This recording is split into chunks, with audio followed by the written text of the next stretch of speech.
A Day in My Life Living in Morocco. Hi guys! Kung napapanood nyo man yung mga vlogs ko sa Facebook account ko, dito ko na sa page itutuloy back to zero pero okay lang. Ang importante, we are happy sa mga ginagawa natin. And please guys, pa-follow naman ako ng page at pa-support na lang ako. Thank you guys! So ayan, day off ko today and naka-schedule ako para ayusin yung mga cavities sa teeth ko dahil may plano akong magpa-brace, which is matagal ko nang gustong gawin and finally mapapagawa ko na. Thanks to God talaga. Last week, nagpunta ako dito and in-x-ray lang nila ako para ma-explain sa akin yung dapat ayusin. At eto yung first step, yung kailangan muna nilang ayusin yung ngipin ko. Kung may mga cavities ako, kailangan muna nilang ayusin yon. Pagpasok ko nga dito sa dental clinic, sinabihan ako ng receptionist na mag-antay lang muna daw ako. Pero nakalimutan kong dalhin yung tubig ko sa bahay.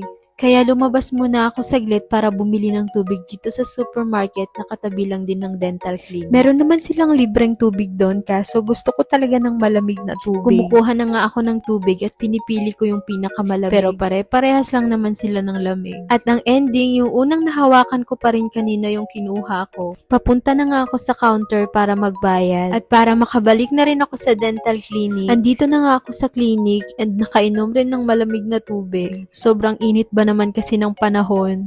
And tinawag na nga rin ako para pumasok sa loob. Pero dumaan na nga rin muna ako dito sa CR para maghugas ng kamay. O diba sa pantalon nagpunas? Fast forward, nalinisan na nga ako at nalagyan na rin ako ng pasta. Grabe guys, buong gums ko, taas baba, tinusukan ng anesthesia. Kaya this time, walang maramdaman yung kalahati ng mukha ko.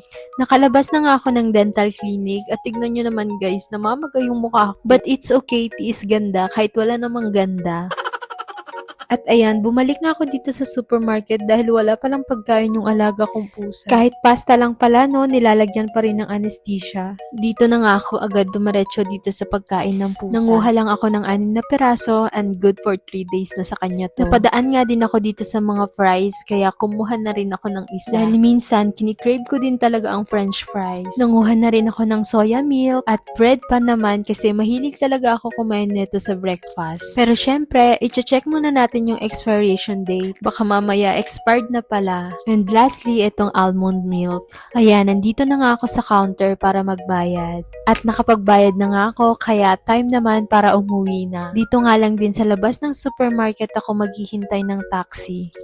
Fast forward, nandito na nga ako sa bahay at wala akong ibang gustong gawin kundi mahiga. At hanggang ngayon, manhid na manhid pa rin talaga tong buong bunganga ko. Kaya naman, gusto ko na lang munang matulog at hindi ko pa pala natatanggal tong bag ko. At ayan, talagang naitulog ko nga at pagkagising ko, ramdam ko na yung sakit ng ngipin ko. Pero mukhang napahaba ata tong tulog ko kasi madilim na dito sa kwarto. Kaya naman, bumangon ako at binuksan ko yung ilaw. At paglabas ko ng terrace, maliwanag pa pala. At dito nga din lagi nakatambay tong pusa ko. At habang maliwanag pa nga, naisipan ko na nga munang magtapon ng basura. Halos araw-araw ata akong nagtatapon ng basura. Konting lakad lang naman at exercise ko na din sa hapon. Ang dami yung naglalarong mga bata dito, parang Pilipinas lang, no? Nakabalik na nga ako dito sa apartment at tignan nyo, nandito pa rin sa terrace yung pusa ko. O siya guys, hanggang dito na lang muna at marami pa akong gagawin. Thank you for watching. Bye!